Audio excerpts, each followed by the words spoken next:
The first thing you should know about my brother Daniel is that he was the kind of person who answered texts within 90 seconds every time, for as long as I knew him. It was a running joke in our family. You could send him a message at 3 in the morning, and the little read receipt would pop up before you'd put the phone down. My mother used to say he was born holding a phone. He worked in logistics, the unglamorous kind, scheduling freight routes for a regional shipping company out of an office park near the motorway. He was 34. He had a girlfriend named Priya who he'd been with for 6 years without proposing, and the two of them shared a flat above a Lebanese restaurant in the older part of town. He had a Labrador collie mix named Scout that he'd raised from a puppy, and Scout was, without exaggeration, the most important relationship in his life. More than Priya, more than us. He didn't pretend otherwise. In February, Daniel had what the cardiologist later called a sudden cardiac event. He was on a Tuesday morning run, the same loop he'd done 4 days a week for 11 years, and he collapsed near the footbridge over the canal. A woman walking her terrier found him.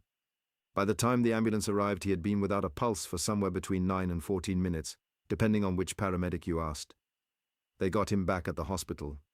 He was in a medically induced coma for 6 days. The doctors used phrases like guarded prognosis and significant hypoxic insult, and we all learned what those meant from frantic searches on our phones in the family room with the broken vending machine. He woke up on a Sunday. He recognized our mother. He recognized me. He asked, in a voice like dragged gravel, whether Scout had been fed. We cried. The nurses cried. Priya cried so hard she had to sit on the floor. The neurologist said it was extraordinary. He said Daniel had beaten odds that he, personally, in 26 years of practice, had not seen anyone beat. Daniel came home from the hospital 3 weeks later. Thinner, slower, a long pink scar at his collarbone from the central line, but him, unmistakably him. He laughed at the same jokes. He remembered the name of our childhood neighbor's cat, a cat that had died in 2009. He remembered the password to the shared streaming account that Priya had changed twice while he was unconscious. He hugged our mother and she said into his shoulder over and over, "My boy, my boy, my boy." Scout did not greet him. That was the first thing. We had all built this moment up in our heads for weeks. The reunion, the dog losing his mind, leaping, crying, the kind of video people share.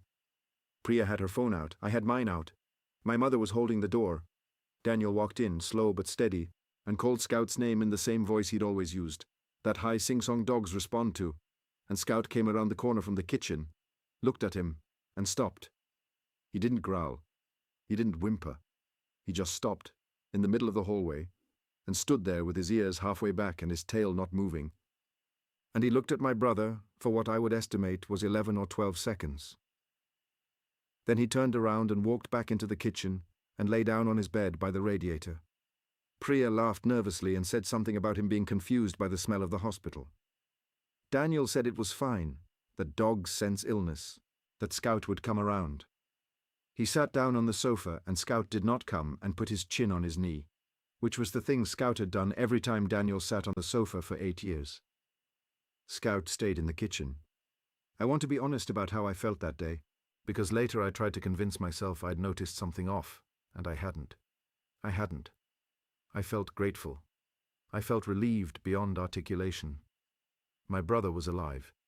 He was telling a story about a male nurse who had been a Tottenham fan and the dynamic in the ICU as a result. He drank tea. He winced when he laughed because of his ribs. That was my brother. The dog was just an animal. Animals are weird about hospitals. The thing about Scout's grave is that we made it before Daniel woke up. That sounds insane to type out, and I want to explain it. On day 4 of the coma, the consultant pulled my mother aside and said, in the kindest voice a person can use, that we should begin to prepare. He used the phrase, prepare for outcomes. My mother is not a religious woman, but she is a practical one, and her way of preparing was to drive to my brother's flat, take Scout to the country house she still owns from before the divorce, and walk with him around the back paddock until she found a place she thought Daniel would have liked. There's an old yew tree there. She sat under it with the dog and cried for 2 hours. She told me later she made a kind of promise to the spot, that if the worst happened, it would be where Daniel went. She didn't dig anything. She just decided. Then Daniel woke up, and we forgot about it. Or I forgot about it. I assumed she had too. The second thing happened about 3 weeks after Daniel came home. He'd moved in with our mother temporarily because Priya's flat had stairs, and the cardiologist wanted him on one level for a while. I was visiting on a Saturday, and my mother and I were drinking coffee in the conservatory, and she said, quietly, almost embarrassed, that Scout had been doing something strange. She said that every afternoon, around 4, Scout would ask to be let out into the garden, and instead of doing his business, he would walk the full length of the lawn, through the gap in the hedge, across the paddock, and sit under the yew tree. He would sit there for somewhere between 40 minutes and 2 hours. He wouldn't come when called. He would come back on his own eventually and eat his dinner and behave normally otherwise. But every day, at 4, the yew tree. I asked her if Daniel knew. She said no. She said she didn't want to upset him. She said she felt foolish even mentioning it, because of course Scout couldn't know about the spot. She'd never taken him back there. She'd never spoken about it out loud to anyone except me just now. She said dogs are creatures of habit, and maybe he just liked the tree. Then she said, and I remember this exactly because of how she said it, with a small laugh that didn't reach her eyes, it's almost like he's waiting for something. I went out to the paddock that afternoon to see for myself. Scout was already there. He was sitting upright, the way dogs sit when they're alert, not lying down, facing the road that runs along the far hedge. I called him. He looked at me, acknowledged me, and looked back at the road. I sat with him for a while. He didn't move. After about 20 minutes, I gave up and went back to the house.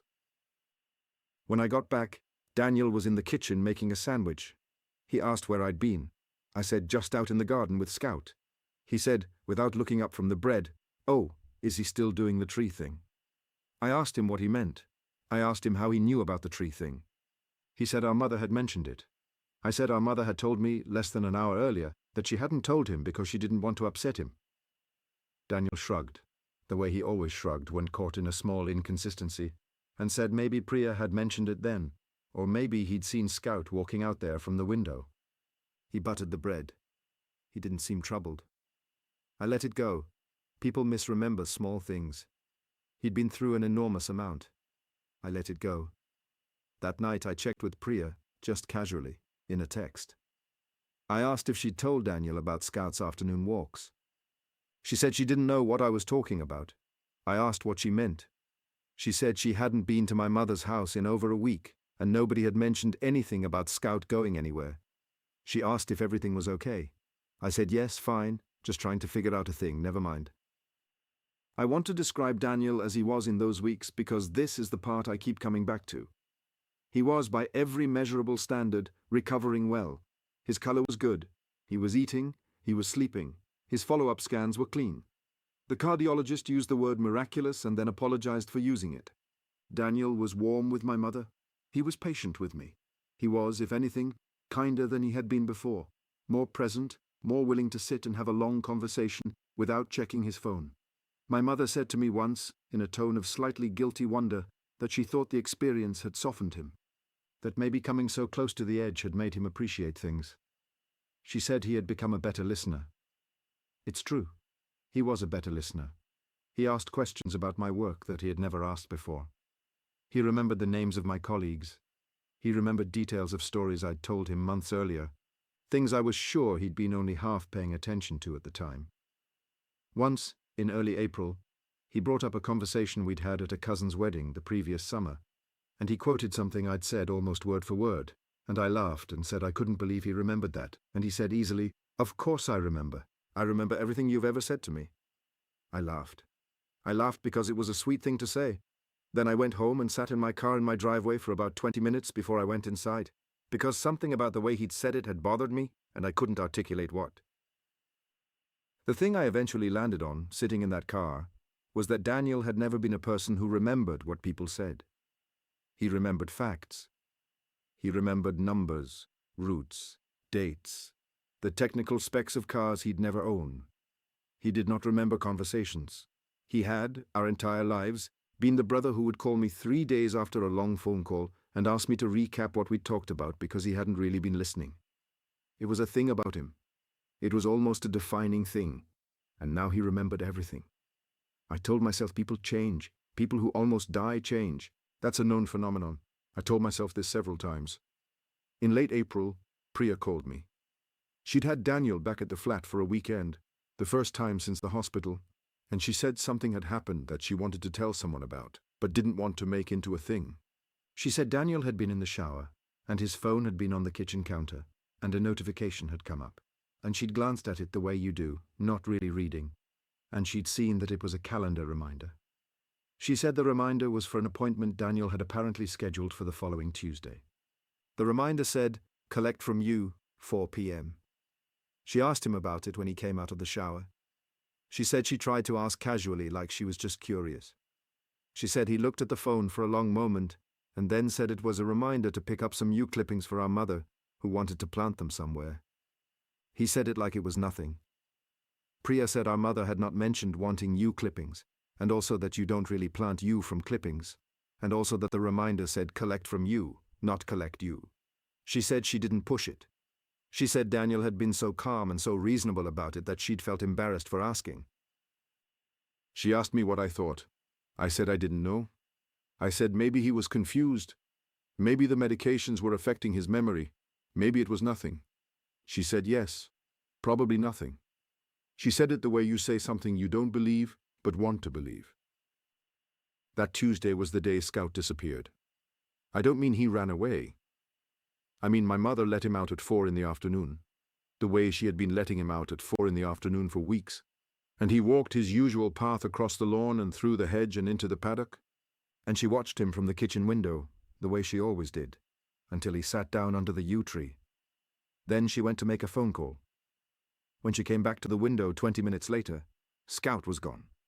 She searched the paddock. She searched the road. She drove the lanes for 3 hours. She called me crying. I drove out. We searched until it was dark. We put up posts on the local lost pet pages. We called shelters. Nothing. Daniel was at the house when I got there. He was sitting in the conservatory with a book. When my mother told him Scout was missing, he stood up and hugged her and said all the right things. He said we'd find him. He said dogs come back. He said Scout had probably just gotten distracted by a rabbit. He said he'd help us search in the morning if Scout wasn't back by then. I watched him while he said all this, and I want to tell you what I saw, but I'm not sure I saw anything. He looked sad. He looked appropriately sad. His face did the things faces do when someone's dog is missing. But there was a quality to his stillness that I noticed, or thought I noticed, or have since convinced myself I noticed, which was that he didn't seem surprised. He seemed like someone hearing news he had already received. That night, I couldn't sleep. I sat up in the guest room going through my phone, looking at old photos of Scout, and I noticed something I hadn't noticed before.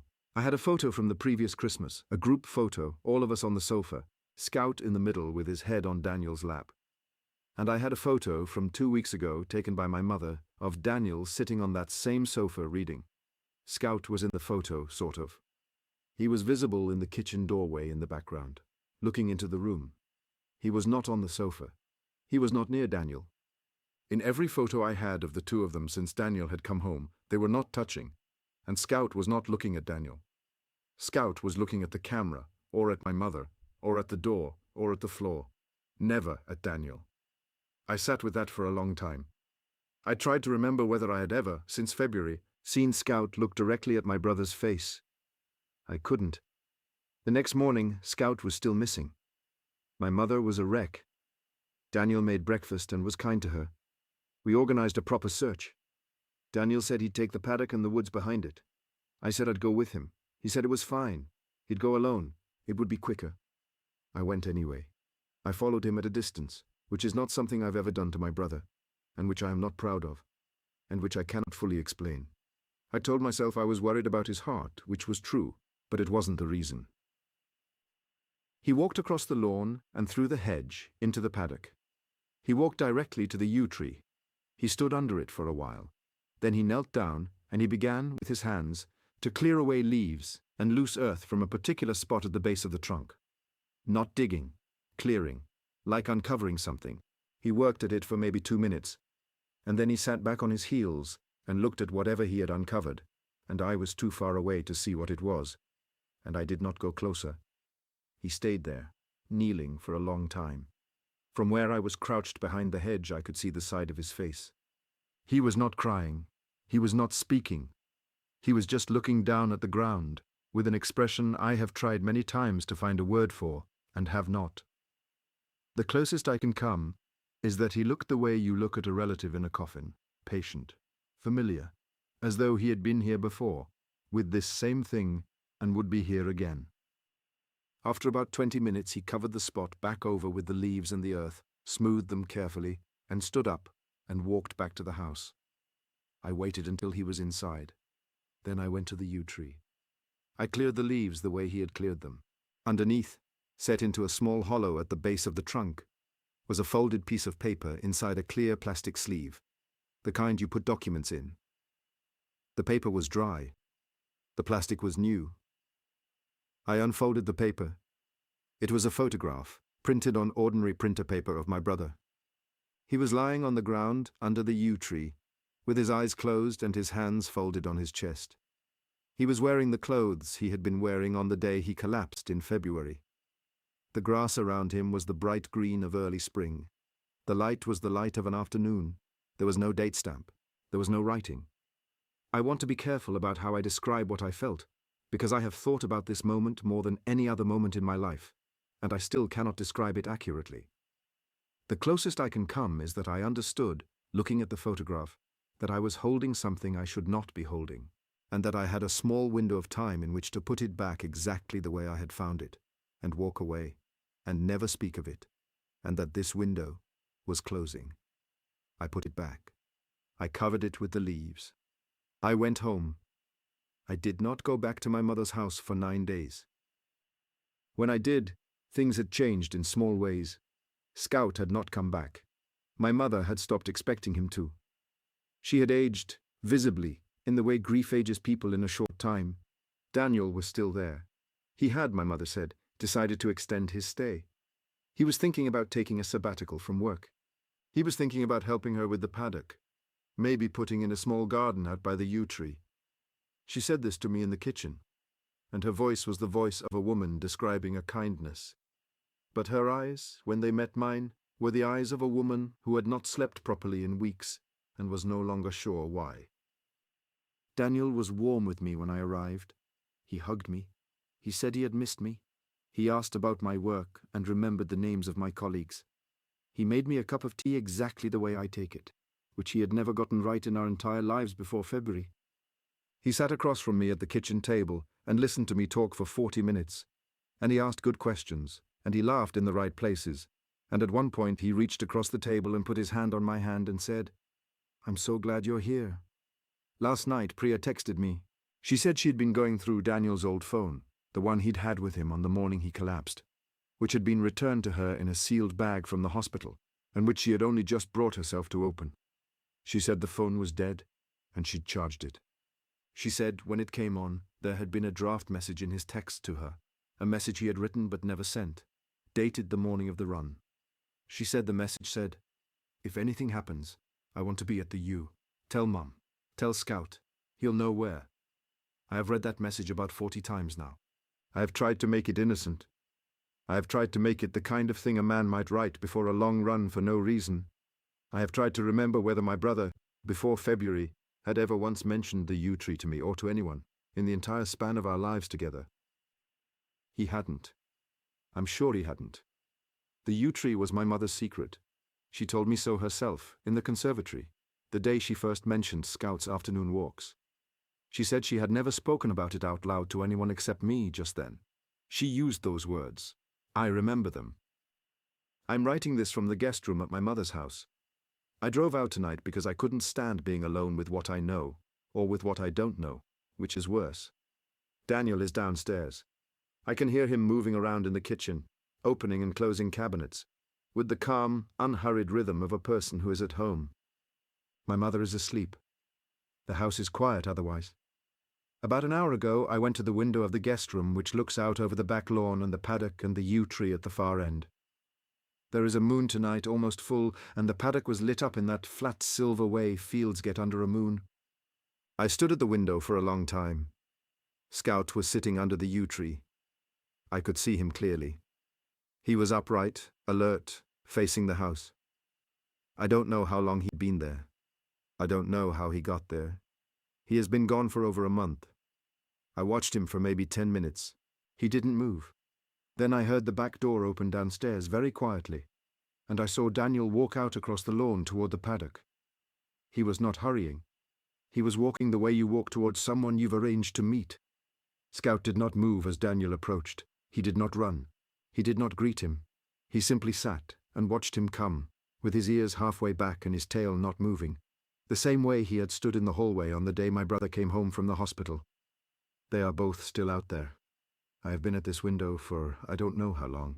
Neither of them has moved. Daniel is standing under the tree and Scout is sitting in front of him, and they are looking at each other, and I cannot tell, from this distance, in this light, which of them is waiting for the other to leave. I am going to stop writing now. I am going to go downstairs and lock the back door, and then I am going to sit in the kitchen until morning, and in the morning I am going to ask my brother directly what he found under the yew tree. I am going to ask him whose photograph that was. I am going to ask him why our dog will sit with him in a field at midnight but will not look at him in a lit room. I think he will answer me. I think he will be calm and reasonable and kind, and he will have an explanation that almost works, and I will almost believe it. And then I will go home and sit in my car in my driveway for a long time before I go inside. That is the part that frightens me most. Not that I don't know what came back from the hospital with my brother's face. Not that I don't know what is buried under the yew tree, or what isn't, or what is waiting to be. What frightens me most is that I already know I am going to let him answer.